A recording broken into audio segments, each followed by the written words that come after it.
chilling with my brother Akil, you know what I'm saying? He gonna be providing us with some scary stories, you feel me? You gonna have on that, yo. Yeah, what's good, everyone? My name's Akil, but you could call me AK-47, you know, because I like that name. But anyways, we hear about ghost stories and so, and you know, our fans wanted ghost stories, so we gonna provide them today. So we here with Annie and Bente. Bente here. So let's talk about some good ghost stories. So who wants to start off? I would like to start. I'll let you start off. Okay, so this is a true scary story. It didn't happen to me. It happened to my dad in Haiti, right? So back when my dad was like 60, you know, this age, he would like, those bad boys. He was one of those bad boys. He would like to go parties, stay up late and stuff like that. So then one day he went to a party. It was like from 6 to 11, and then he got drunk. So he stayed like way past 11. It was like in the morning, 1, 3 o'clock. That's crazy. Yeah. So then he started, he went home. He started walking on the street. And in like Haitian culture, it's like there's something called like lugawu, you know? Wait, hold on. Before you continue, what is that? What you just said? I don't know how to pronounce it, but can you say it again for people? Lugawu. What is that exactly? It's like a belief. It's not a belief. It's just like some people believe that it's real. Some don't because they don't experience it. But it's basically just like spirits just following you around. Alright. Yeah. So then he started walking, and then from what he experienced, he said he started hearing footsteps. You know, like any scary movie started. You know, hearing footsteps behind him. So then he was like, okay, no, I'm drunk, so I must be hearing things. So then he kept walking. The footsteps kept getting like louder and heavier, like you could like, yeah, you could hear the footsteps. So then he kept walking because he didn't mind because he was drunk. So then few minutes passed, right? He said he started hearing drums. Yeah. You might not believe it, but it's like he said he heard like a whole band playing. There's guitars, drums, and everything. Like you could hear it like walking towards him behind him. Dang, he got instruments following him? Yes. Oh, that's weird. That's crazy. Okay, and then he knew at that point that it was like, it was the Lugau. So then he started walking faster, and then he did not turn around because if he turned around, well, I wouldn't be here today because he would have died. So he didn't turn around because, so he kept walking faster. And those streets is like a 4-way cross. There's only, like typical scary stuff. One light was open, like only one street closed, like it was open. So then he was standing under there. And then he stopped for a moment, and then he felt like breathing down his neck. Ooh. Yeah, he felt like literal breathing down his neck. And then he kept walking. Like at that point, when he was like, "This is the street where he was at," and it was like house was like this, and he just ran for it. And then his mom was waiting for him, because his mom, like my grandma, she knew what was out there, so like she was waiting for him at the door. And then as soon as he got in, she closed the door. And then the next day, they called like a priest and stuff to bless the house, because now the things, they know where he lives, so like anytime when he steps outside, they're gonna get him. Dang. So That is when an he told me amazing that story. story, I could not sleep. Dang, give me nightmares for real. Hi guys. Audience, this is Paige over here. She just joined the podcast. Hello, I am happy to be back. I came late, kind of, so y'all could. What are we talking about? We talking about ghost stories. Ghost stories right now. Well, I got one. I got one for me. Talk about it, man.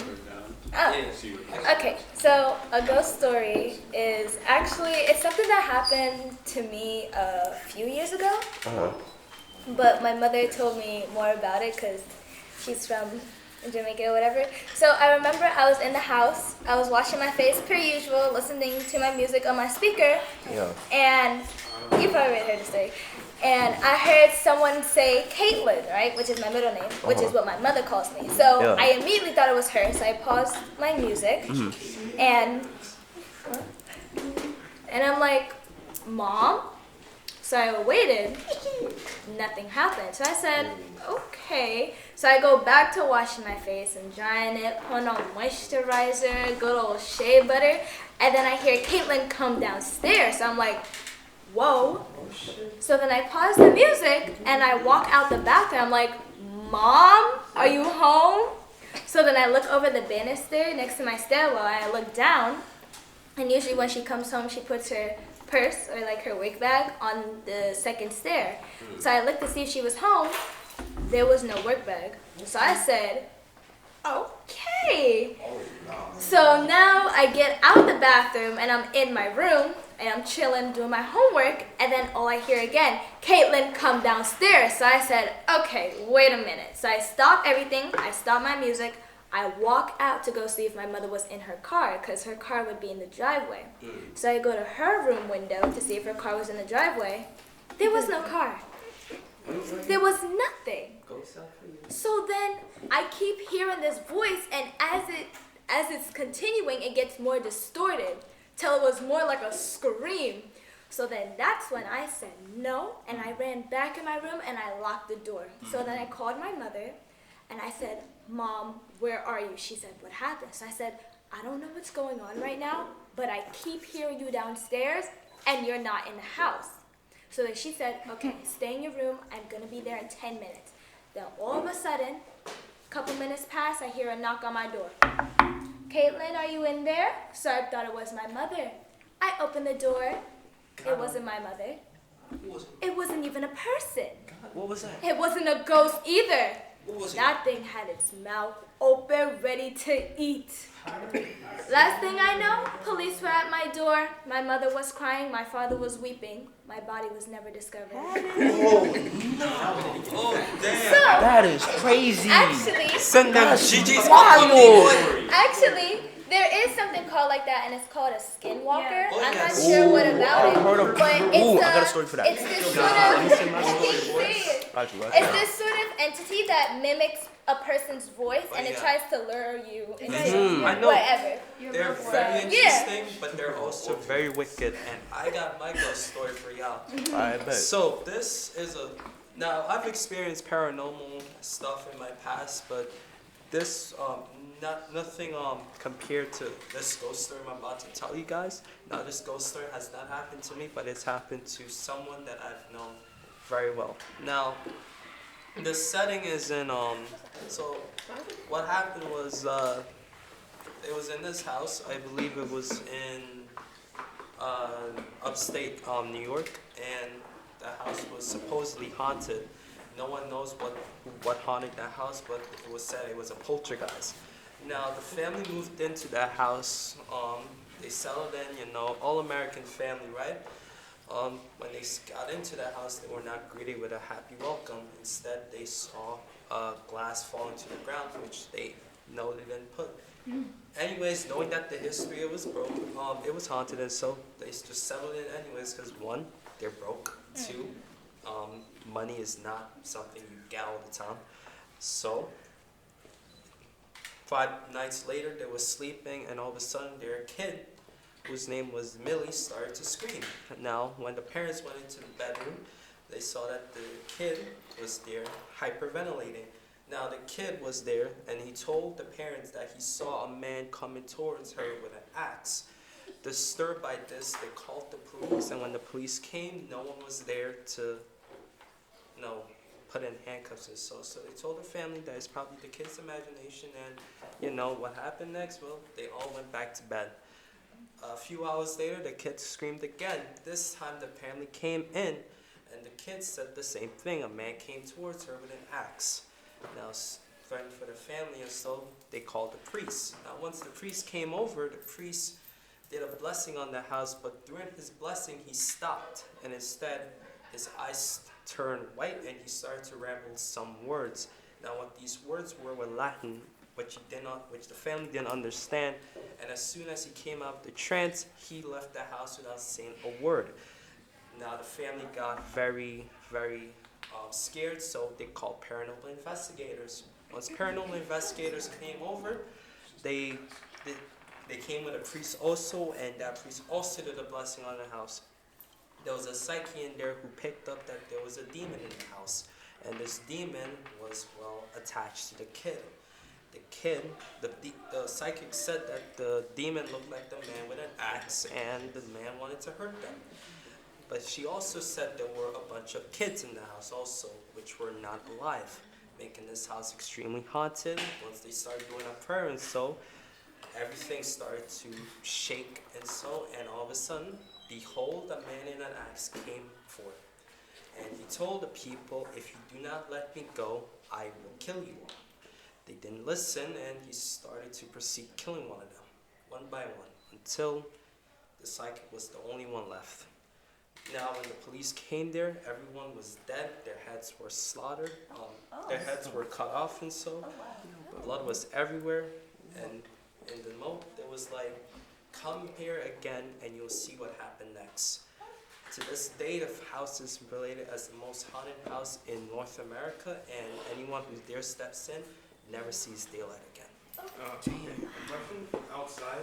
Yes. Does it have to do something with real estate? Maybe the rent was too high. Bente, you got a story? No. They're not. It's not a ghost Oh story. yeah. What scares you? Well, sometimes I dream. Like my dream's kind of scary because this one time when I was like 6, I had a dream about my sister's dad being stabbed to death. But the thing is, I don't know why. And then this morning, I had not this morning, another morning. I had a dream that my mom was waking me up. I actually thought my mom was like actually waking me up, and then she woke me up like seconds afterwards. So it's kind of boring, but Scary. yeah. Okay. I hope I don't see anything under my bed tonight. It's so mad sarcastic. But that's not a personal story of mine, but I'll say like, oh shoot. Like, what's going on about? What's going on? Alright. So basically, what happened was, y'all ever heard of a doppelganger? Yes. Alright, so It's scary. this is a story about a doppelganger basically. And there's this uncle. He has a whole family. It's the uncle, the nephew, the sister, and the mother, basically. And then they're all living in this big house. And the uncle, he's an early bird, so he be waking up around like, I'll say like 4 a.m. to like 4 to 6 a.m.-ish type stuff. And basically, normally he'd leave the house, go on walks or something like that. But then this one time, he woke up around 4 or like 3, and then he went downstairs, and then he seen his sister ironing her work clothes at 4 in the morning. He was mad confused because he was like, why is that even happening? Why would you be ironing work clothes when it's like 4 in the morning? So then he was like, you know what? I'm just leave it at that. But after he took like one step, he thought to himself, I should probably call her name to see what's going on. So he called her name. He called her name like 5 times, but she didn't respond. She just kept ironing her clothes. He thought that was weird. So he just brushed it off and said, alright, I'm gonna go back to my room, I'll just go sleep it off. Then he sees the sister of the nephew. He sees her, and she's walking down with some coffee in her hands. She's walking down the steps with coffee in her hand. But it's 4 in the morning. Why she got coffee in her hands and it's 4 in the morning? Like, you see what I'm saying? Like, that's mad weird. So he tried to call her name too, but she didn't respond either. So then he just gave up. He went to his bed. He was like, alright, I'm just sleep this off, wake up. I'm gonna ask her something later. He He tries to go to bed. 5 in the morning. He wakes up. He talks to the family. He goes to the mother. He asks, you were ironing your clothes at 4 in the morning. I was calling your name. You didn't respond. What happened? And then she had no idea. She didn't know what he was talking about, like, at all. She was just mad confused. So then he asked the sister, and then she was also confused because she was asleep the whole time. So he brushed it off, did whatever he did at 6 in the morning. Then next day comes, he's trying to go to sleep at 3 in the morning. And then you already know where this is going. Bro, it was like 3:30 in the morning. And then he wakes up. He couldn't move. And basically, he seen something crawling up his bed. It was a head peeking. And the thing had red eyes with long, messy hair. He was very confused and he was wondering why he couldn't move. He was just staring at the thing, wide-eyed, and I'm like, because how you gonna have sleep paralysis? Like, a man could never be me. I mean, bro, could never be me. You know, I could never have sleep paralysis. That's just me though. But that's just me though. I want to have it. No, you don't. No, you don't. Honestly, Hold on. honestly speaking, people. Can I join? Yes, you can. I have a. Wait, hold on. Wait, let me finish. Honestly speaking, people, if that was me, Okay, we have to introduce when I get out Brandon there, here. I'm We just have to gonna introduce run him. away. Forget Okay, hi, about my Brandon. family. Brandon forget about my Akers. friends. This podcast. But listen, I'm gonna be real with y'all. I'm sorry, Terrell. I'm gonna be real with y'all. Sleep paralysis is no joke. It's not. It really isn't. From someone who has sleep paralysis, it wasn't no demon actually. It was actually the Minecraft ghost. Yeah. Minecraft I'm gonna ghost. be real with you. I was laying down, and all of a sudden I woke up. I couldn't move, and all I see in the corner of my room is the Minecraft ghost No. just staring at me. I'm just gonna tell you guys. But now, it is scary. if I was in that father situation, me personally, when I got out of that sleep paralysis, I was gonna pack my bags, forget about my family. My family can go somewhere, marry someone else, and I was out the door. He was not Dude, seeing me I was again. like 9. I'm telling you about his family. Wait, introduce yourself. Out the That door. guy wouldn't know how to. You got Brandon here. Hey, it's Brandon RC, and I came here with a story of myself. His story's not even done. You ain't finished? I thought you was introducing yourself. Oh, go. Like I was saying, he has sleep paralysis, and he seen some random demon at the end of his bed with red eyes, with messy hair. He was thinking to himself, "What do I do in this situation? I can't move. I can't do nothing."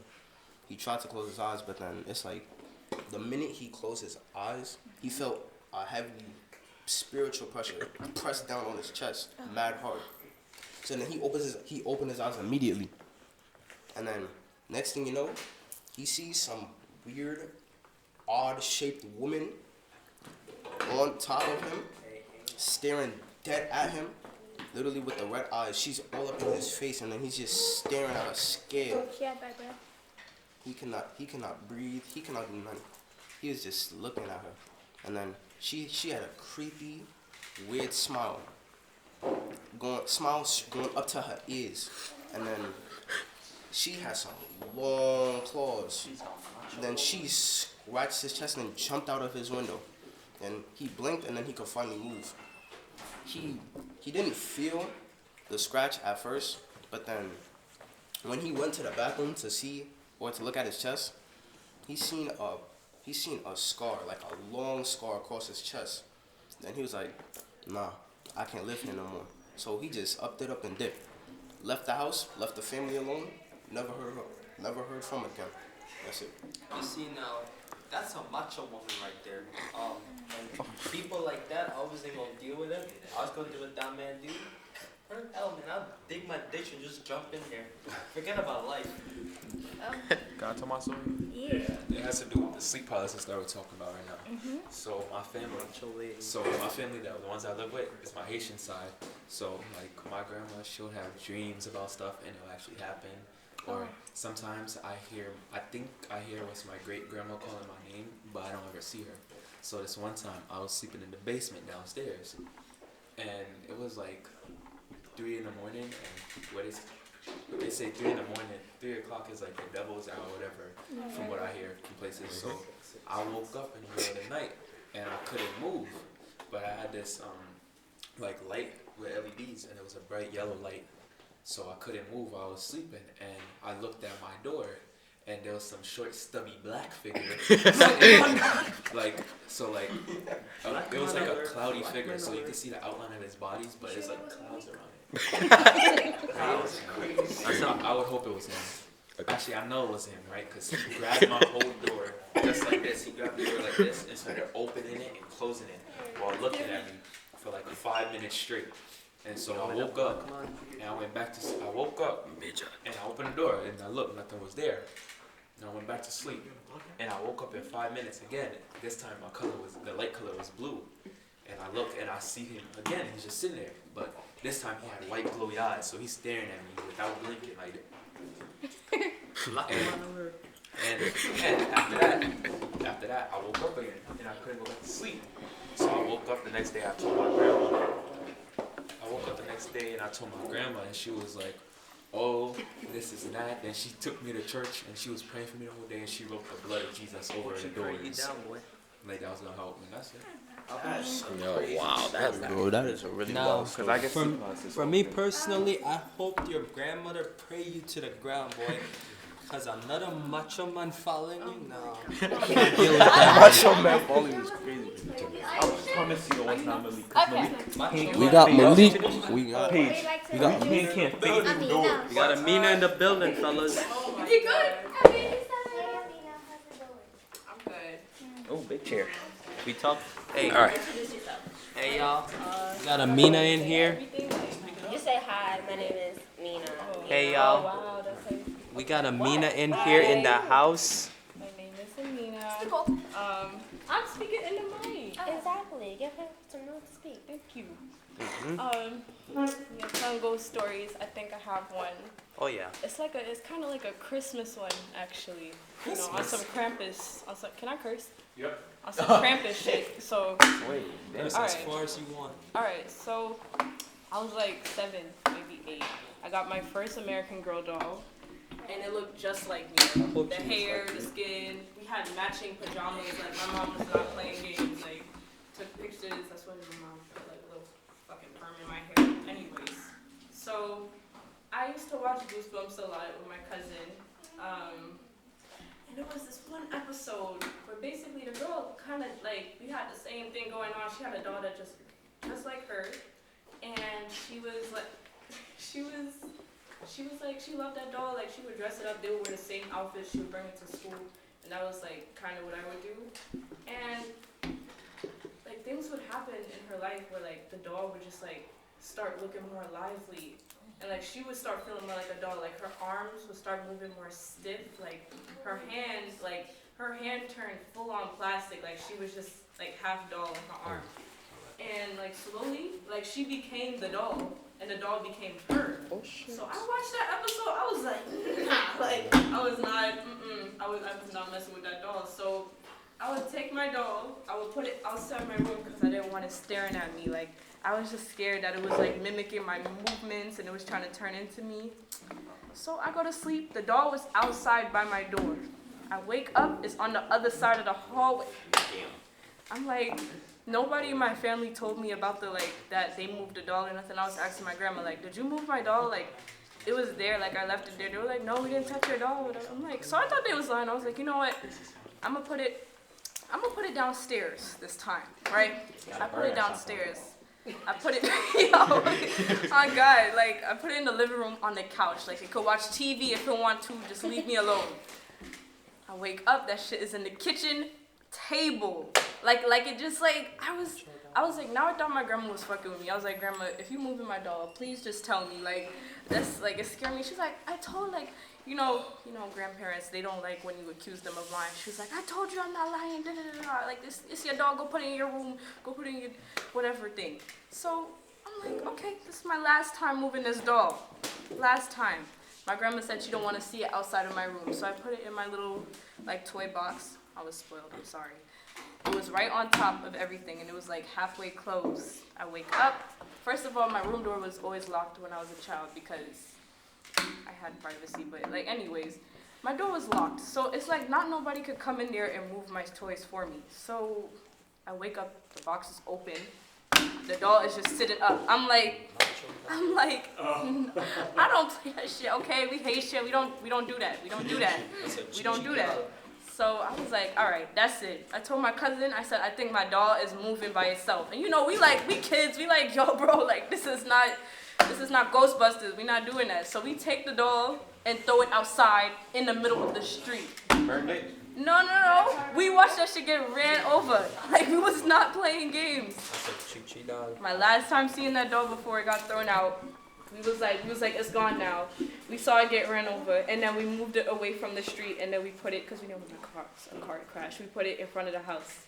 Gotta make sure y'all burn it. You know, that's That a shit Chi-Chi doll right there. Was inside the house the next day. I'm so dead ass.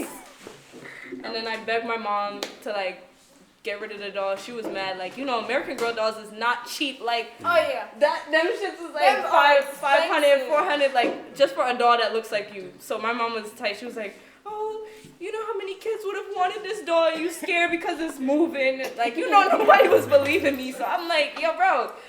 So that doll got thrown away. That was the end. I don't mess with dolls no more. You know, that's a So- Macho doll right there and a Chi-Chi doll also. At that point, I would have burned that doll. So, Okay, Gary. so I got one for you. Introduce So, yourself. You have to introduce yourself. oh yeah. So I'm Mr. Gary. I got one for you. So we at Shakespeare and Company, we lived in Edith Wharton's old mansion, and there were always these rumors that the mansion was haunted. And in fact, it turns out it's on the registry of haunted houses in the United States. So I didn't think much of this, and I was living on the second floor in Henry James' bedroom. And one night, I'm sitting there, and all of a sudden I hear footsteps upstairs running back and forth, back and forth. And I said, this is crazy. There's nobody in the house. I know I locked all the doors. I'm one of the only two people here. The only other person was downstairs on the first floor. So I go up to look, and I don't see anything. And just as I'm descending the stairs, back and forth are these running feet.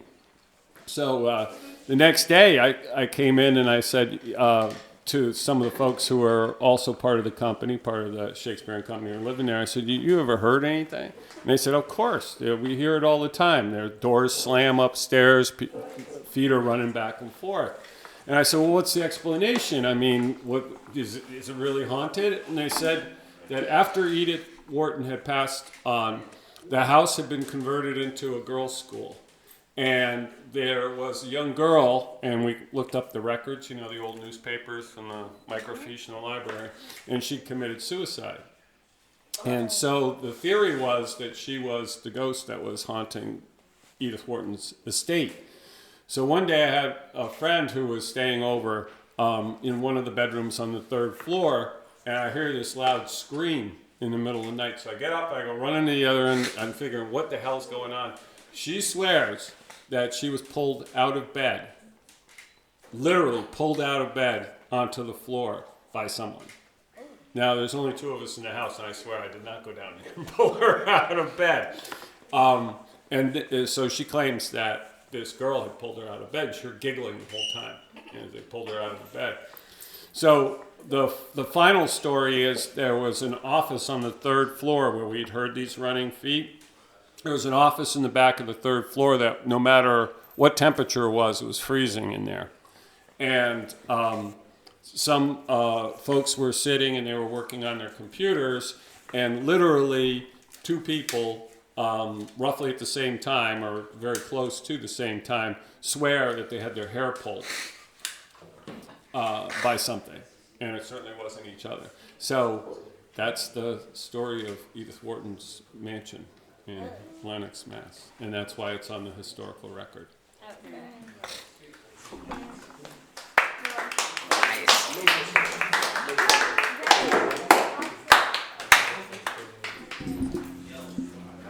So, Anybody got a last word as we go out? Yeah, these scary stories were absolute garbage, but yeah. What are you talking? Get in.